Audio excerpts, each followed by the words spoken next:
Hi, this is Mike from Mike's Unboxing Reviews and How To, and on today's video we're taking a look at some fans which in theory should be absolute trash and should be thrown straight in the bin, but are they actually any good? Today we'll be taking a look at MSI's APA1225M12s. Keep watching to find out more.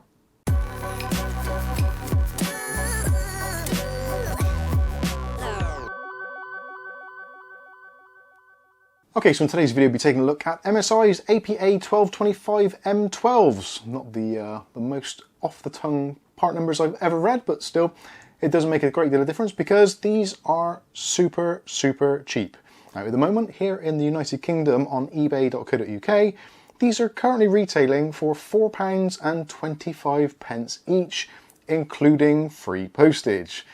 Yes, £4.25 for a addressable RGB fan, 4-pin PWM with a rotational speed of somewhere between 300 and 2100 RPMs, although officially they do say they are between 500 and 2000 RPMs, but in my testing I found them to go down as low as 300 RPMs before they stop moving altogether, and then go down to 0 RPM, and at the high end we were peaking at 2100 RPMs.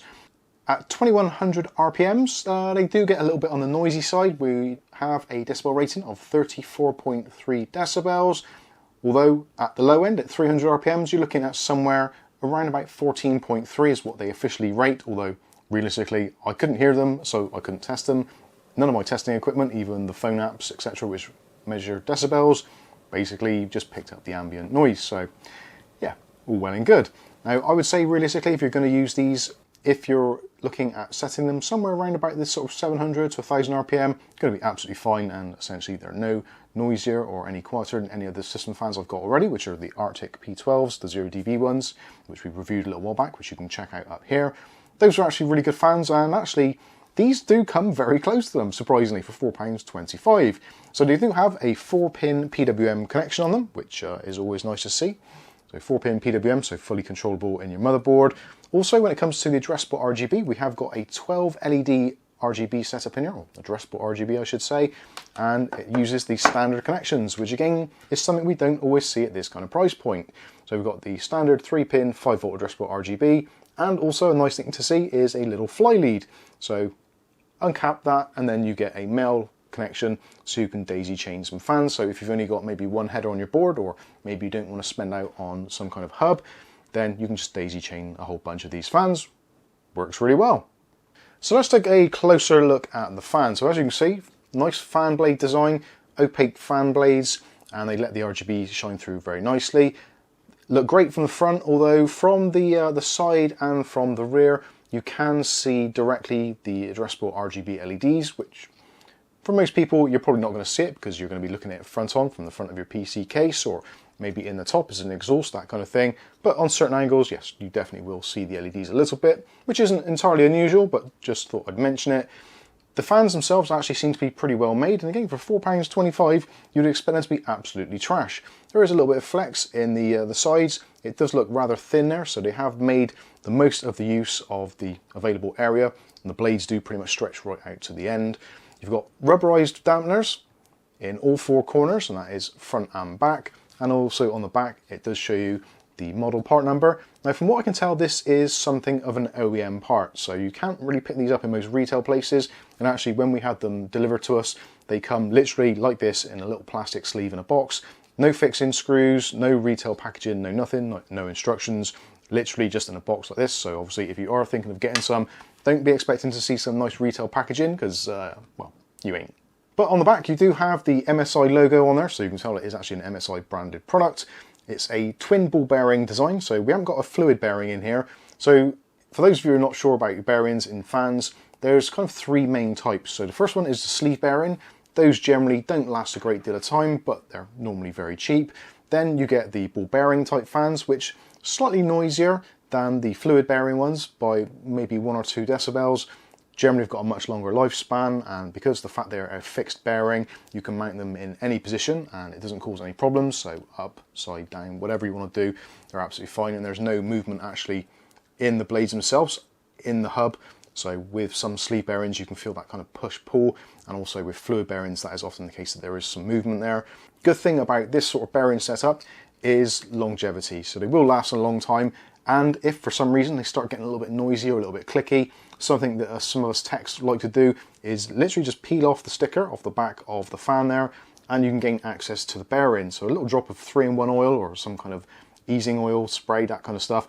Put a couple of drops in there, and generally that will stop your fans from making noise. Whereas with hydro bearings, generally they're pressure sensitive, so if the bearings go in those, pretty much they're shot. And the same goes for sleeve bearings. Sometimes you can actually get them to kind of stop clicking a little bit, but generally sleeve bearings, once they start going, that's it, they're pretty much toast.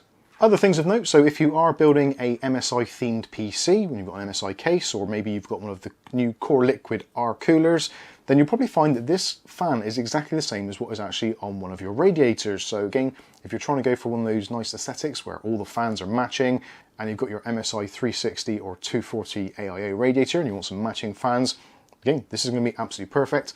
And at £4.25, it's hard to argue with that kind of price. So anyway, that's enough waffle. Let's hear what they actually sound like. So I've done some sound tests and I've done some actually air pressure tests, although really they're not quite as up there as Gamer's Nexus and that kind of thing, but you'll get the general idea. Now, at the full speed, these are noisy. I'll be completely honest with you, they are quite noisy. Although saying that, most fans these days at full whack are pretty noisy due to the amount of air they move, and these do move a ton of air.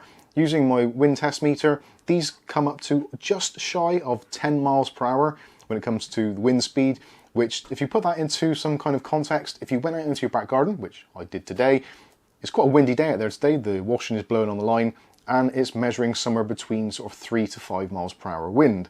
So this is kind of effectively double that, so it is actually moving a ton of air. And they do rate these as being moving air between 21 and 78.73 CFM, which is actually really high numbers. Most decent fans, somewhere in the 60s is great. If they get into the 70s, excellent. But to almost be hitting 80 CFM is pretty crazy. So yeah, they do move an absolute ton of air, but yeah, they do make a lot of noise. Here's some noise tests so you can hear what it's like at full blast.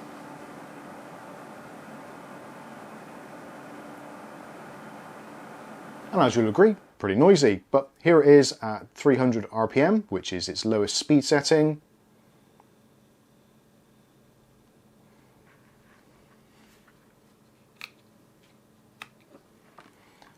Now you will notice, because I've amplified the audio somewhat there, so you can get an idea of what they sound like, because obviously you wouldn't hear them otherwise, and they are certainly no louder than any of the other fans in the PC, there is a very slight clicking to them. Now I did actually try a couple of other fans, obviously I've got 6 of them here, so I thought I'd pick up a few, and this one actually doesn't appear to have made it through transit very well. This leg actually is broken here, so the clicking that you were hearing, or maybe you didn't, some of you did, some of you didn't, depending on what your hearing is like. I certainly picked up on it. I got pretty good hearing, so I can notice these things. The clicking, I'm pretty sure, is actually where that leg is actually tapping whilst it was spinning, especially at those higher RPMs because of the kind of vibrational forces, etc. I did plug in another fan just to validate that, and yeah, the other fans seem to be considerably quieter. So this is worst case scenario. With a broken fan, it actually still sounds pretty bloody good. Anyway, that is enough about these fans. Hopefully you've picked some of these up yourselves. These actually just turned up today. We did actually post them on our Discord chat and also on ShopSmart as well, and also they will be in the community tab. Any bargains we find which we think are going to be really good for you guys, we always post them out there. So if you're not subscribed already, make sure you're subscribed, and also maybe consider visiting our ShopSmart site as well, and you'll be notified of other strange and random bargains. But anyway, that has been MSI's APA1225M12s. I've been Mike. This is Mike's Unboxing Reviews and How To, and hopefully we'll catch you in the very next video. Thanks for watching.